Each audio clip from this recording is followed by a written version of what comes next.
one thing for me, and Paul, I am a believer, so don't get it twisted. But Clemson is a little bit of a surprise only because they lost like 3 of 4 heading into the tournament. So a little inconsistency there. Now they are hot now, and I do like this matchup for them, but that does concern me. Also, Clemson is one of the best free throw shooting teams in the country.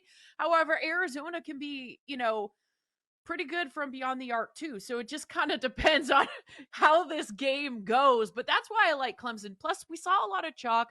I got to be on some dogs thinking that things go the other way. And this is one of the underdogs that I like today. NC State, the Wolfpack, DJ Burns, Marquette, trying to slow him down.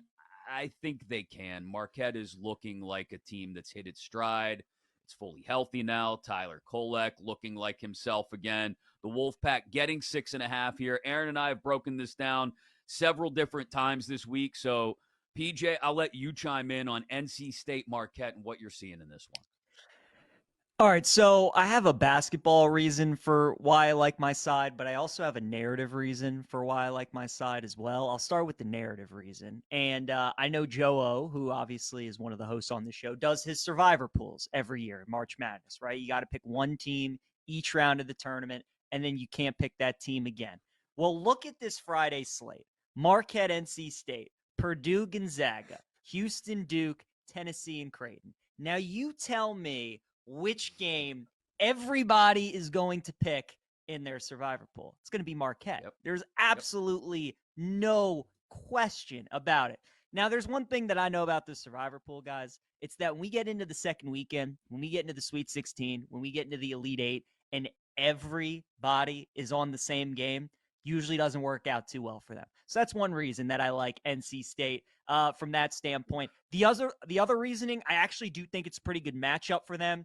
I'm a little concerned about, DJ Burns and NC State's defense against Marquette's pick and roll and kind of their perimeter offense. But on the flip side, when NC State goes back down the other side of the floor, they're going to have nobody that can deal with Burns down low in the post. Like, Iguodala is a really good player, but Burns, obviously, he's got like 100 more pounds on him. So I think he could get in foul trouble. Marquette shot the lights out against Colorado. They were shooting like 63% for a majority of that game.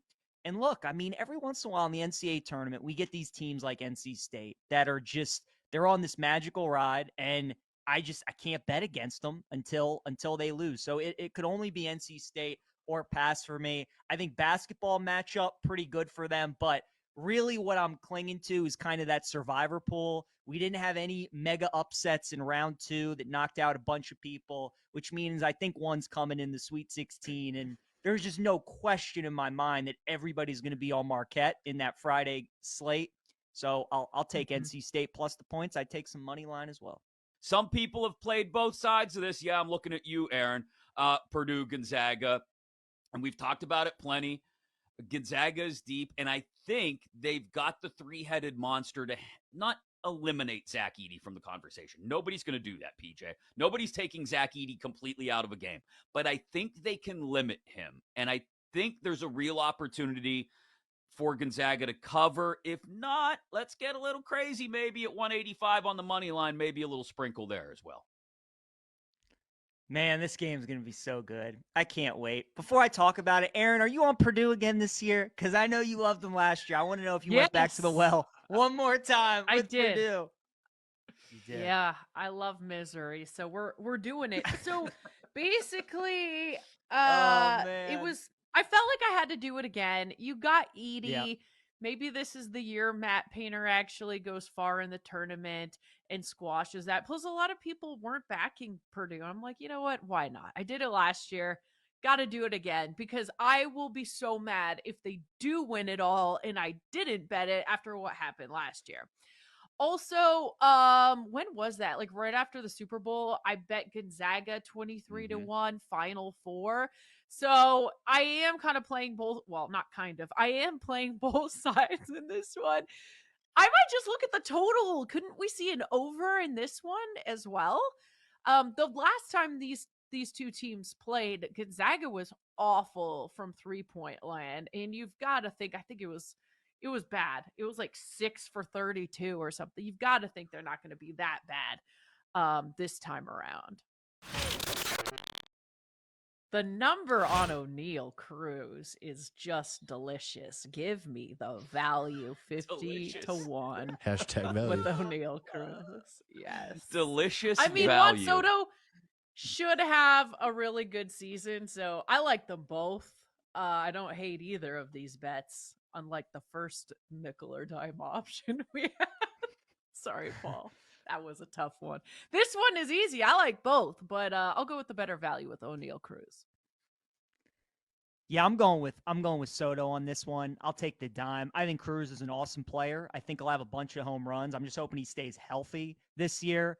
But a left-handed hitter of Soto's caliber in that stadium, if he just commits himself, I don't think he will, but if he commits himself to truly trying to pull the ball this year, especially when he's at home, Soto could hit 7 or 8 bloop home runs that carry 320 feet and wind up with more home runs than he would have when he was playing with San Diego or Washington. So for me, it's really just all about the ballparks that they play in. PNC certainly, is a hitter-friendly ballpark if you use the right field and left field for sure. But as we know, Yankee Stadium to a left-handed hitter, Soto going to have the protection in that lineup that he does with Judge around him and Rizzo and Torres and Stanton and all these guys.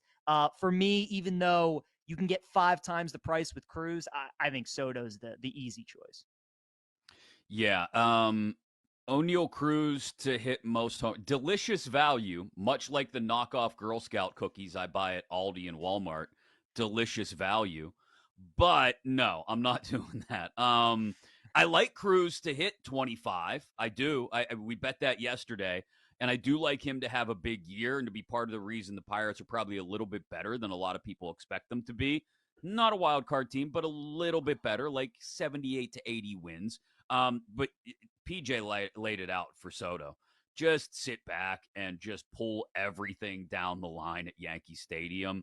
And that's 40 without breaking a sweat. So the dime on Juan Soto at 10 to 1 to lead baseball in home runs definitely is the play there for me.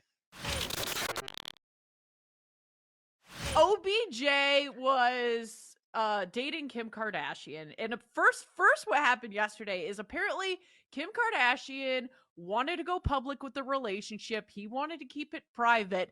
And then apparently she's frozen a bunch of her eggs and really just wanted his genetics and to breed with him. And apparently he was creeped out by that and they broke up.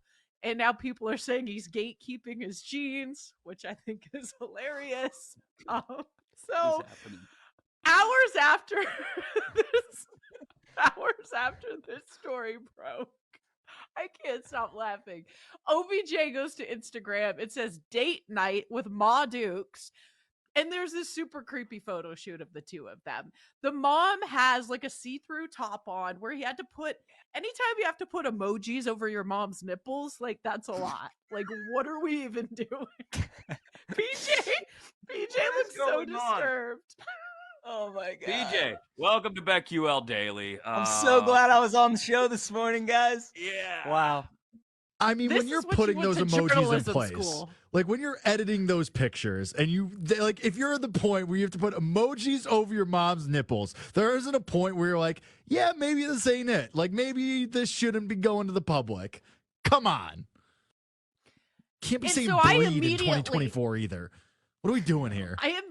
I immediately went to the comments, and one of the first ones was like, am I the only one who thinks this is weird? And I'm like, thank God, because this is 11 o'clock at night, and I'm looking at this thinking, what am I seeing right now? And I don't know how you hit submit. Yes, this is going on my feed for millions of people to see.